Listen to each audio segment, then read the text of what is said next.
Olá, estamos em setembro e o Quer Saber não pode se furtar a um assunto muito importante, muito relevante e igualmente difícil. Setembro é Setembro Amarelo e esse Setembro Amarelo é dedicado à prevenção, ao trabalho, sobre o suicídio.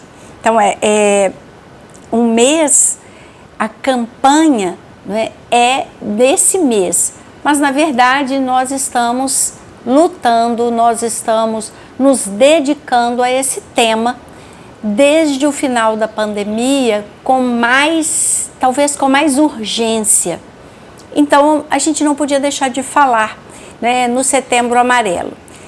Essa semana uma criança me perguntou, uma criança maiorzinha, por que amarelo? Então vou lembrar brevemente, na cerimônia de sepultamento de um jovem que morreu por suicídio, a família distribuiu um cartãozinho com uma fitinha amarela e essa fita amarela se tornou o símbolo dessa luta contra o suicídio, dessa atenção aos casos de suicídio. Mas então, o que a gente pode fazer? A primeira grande coisa é ressaltar a importância de ter espaço para falar nesse assunto, mas não só nesse assunto, para falar no que está relacionado a esse assunto, que eu percebo como sendo talvez uma prevenção, falar sobre as emoções, falar sobre as relações, falar sobre as dificuldades, especialmente no pós-pandemia.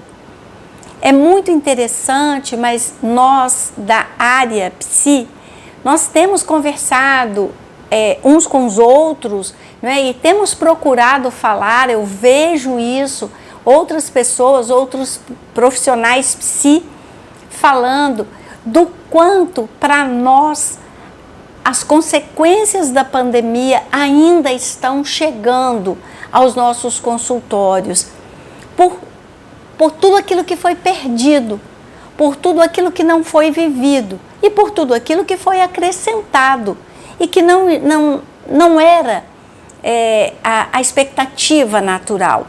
Então, a gente está vendo muitos adolescentes com muita dificuldade de se relacionar, de formar grupos, que é uma característica típica deles, uma característica marcante da pré-adolescência, da adolescência, a formação de grupos. Eles estão com dificuldade, um se sente excluído pelo outro, que se sente excluído pelo outro, porque o momento do treino, o momento em que eles estariam saindo daquela vidinha infantil, daquele convívio que passava 100% ou quase 100% pelos pais, eles foram para casa e eles não conviveram de fato. Eles ficavam no WhatsApp, eles ficavam jogando em rede. Isso não é real. Eles não se viam e eles não viram no outro a transformação do próprio corpo, só viram em si. Então agora eles estão numa desavença complicada que para gente que é mais velho, para gente que já passou, fica parecendo exagerado, mas é porque a gente tira a força emocional das experiências à medida que o tempo passa. Mas eles estão num desacordo tremendo com o próprio corpo, porque se eles tivessem vivido essa fase em grupo, teriam se visto e visto nos outros as mesmas transformações, mas não viram. Então eles estão com dificuldades e toda essa dificuldade que não acha um canal adequado de expressão se transforma em risco, se transforma em crise de ansiedade, se transforma em sinais de depressão, se transforma em isolamento social.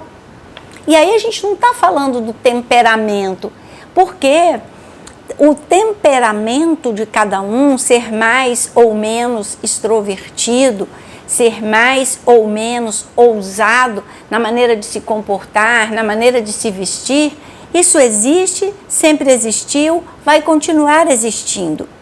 Mas não é isso, não é essa natureza da diversidade, é a dificuldade de encontrar um caminho de expressão.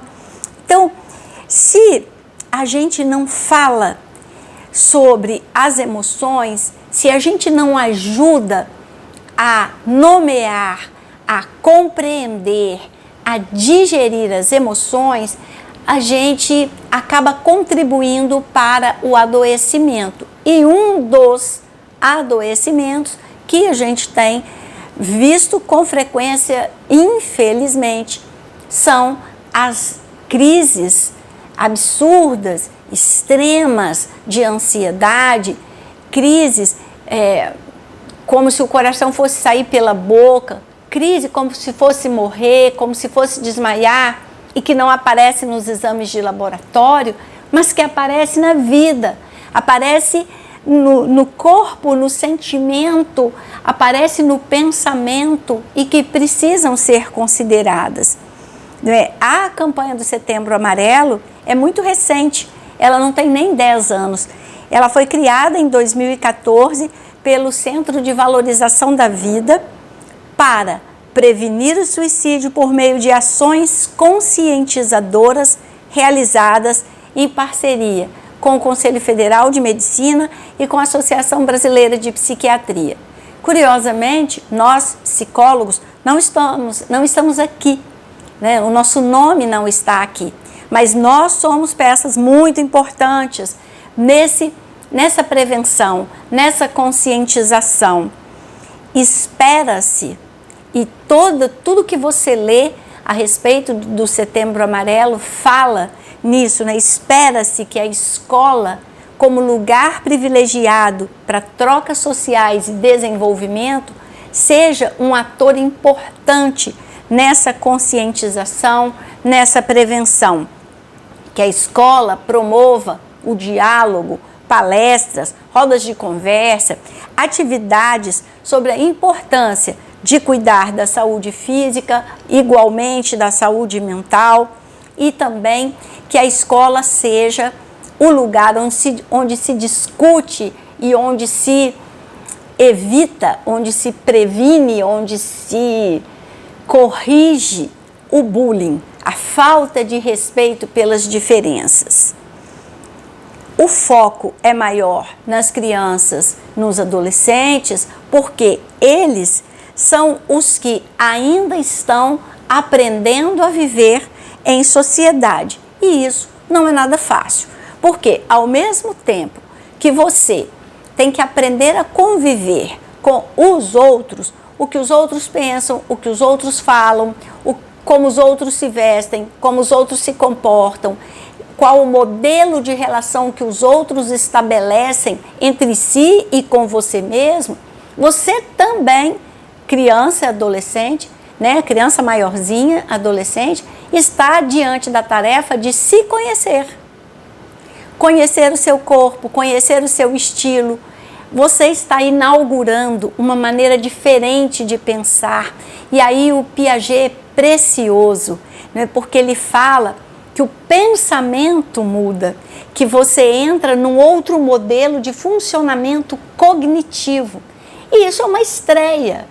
E como toda estreia, isso dá uma certa expectativa, uma certa ansiedade que seria natural, não fosse agravada, acentuada no pós-pandemia pelo tempo de experiência que foi roubado, pelas experiências precoces que foram vividas, adoecimentos, perdas, e muitas perdas, morte de pessoas, mas perda do emprego, perda da condição social, perda econômica que gerou perder a casa e morar com outro familiar, N situações. Então, esses meninos e meninas estão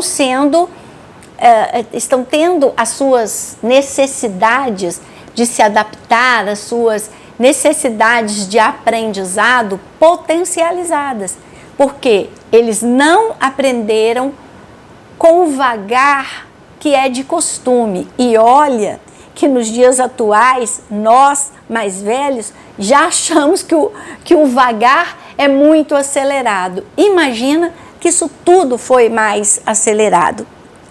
Mas para se trabalhar isso, né, para que essas crianças e adolescentes tenham como trabalhar esse conhecimento do outro, essa relação com o outro, ao mesmo tempo que trabalham o conhecimento de si, a relação com o próprio corpo, com as próprias emoções, com as próprias descobertas, essas crianças e adolescentes, pré-adolescentes, precisam de adultos preparados e disponíveis. E aí entra uma questão muitíssimo importante. A escola, que é, na expectativa da sociedade, um dos atores principais dessa prevenção, essa escola está preparada para isso? A gente tem nas escolas professores e outros profissionais preparados para lidar com isso? Infelizmente, eu acho que não. Porque os professores e os funcionários das escolas em geral também passaram pela pandemia. E se antes a sensação que a gente tinha já é de que faltava suporte para que eles lidassem com essas situações, agora essa sensação é muito maior, é muito mais séria. Porque os professores também sofreram durante a pandemia. E não há uma rede de atendimento ao professor. Não há uma rede de preparo do professor. E eu não estou falando só professor da sala de aula, não. Todo mundo que trabalha numa escola é educador. Então, a moça da faxina, ela tem, talvez, uma das maiores oportunidades de perceber como está funcionando o banheiro. O que ela encontra no banheiro? O que ela vê no banheiro? Porque, infelizmente, nós sabemos que os banheiros de escola são locais privilegiados de meninos e meninas que se cortam. E quem vê, normalmente, é o pessoal da limpeza. Então, quando eu falo a escola, quando eu falo professores, eu falo todo mundo da escola. Então, talvez seja melhor eu dizer educadores, né? Então, não há uma rede de apoio a eles. Então, eles também vão para esse encontro despreparados. E se eles estão despreparados, eles estão menos disponíveis, porque eles estão envolvidos com as próprias dores e talvez incapazes de se mobilizarem para as dores dos meninos e meninas pré-adolescentes que são confiados a eles. Então, o Setembro Amarelo, eu espero, eu desejo que ele se configure, especialmente nesse ano, como uma oportunidade de a gente refletir sobre isso, mas de a gente também agir. Eu tinha pensado antes que eu não queria falar, não queria dedicar o mês de setembro inteiro, não queria que o Quer Saber se dedicasse ao Setembro Amarelo. Porque a gente só fala e a gente não faz nada, a gente não vê mudança, as coisas não acontecem. São projetos, são conhecimentos, são conclusões que não viram atitudes, que não se transformam em ações permanentes. O Setembro Amarelo é para dar o start, mas não para aí, não acaba quando acabar setembro. 1º de outubro, as coisas não viram outras, elas continuam sendo as mesmas. E a gente não se modifica, e a gente não age diferente. Então, ao ver que eu não poderia deixar de tocar nesse assunto, eu escolhi uma maneira um pouco diferente de tocar no assunto. Eu escolhi o caminho que apresenta opções que cada um de nós pode ter de agir, né, de ser ator, de ser atuante na prevenção, na atenção que o Setembro Amarelo quer despertar. Eu espero sinceramente que o Quer Saber consiga mobilizar você para que a gente realmente comece a dar o devido valor, a devida atenção às coisas que nos acontecem, porque não é possível que uma coisa aconteça às nossas crianças, aos nossos pré-adolescentes, adolescentes, jovens e não nos atinja. Então está acontecendo com a gente, com todo mundo, e é a gente, é todo mundo que precisa tomar uma atitude já.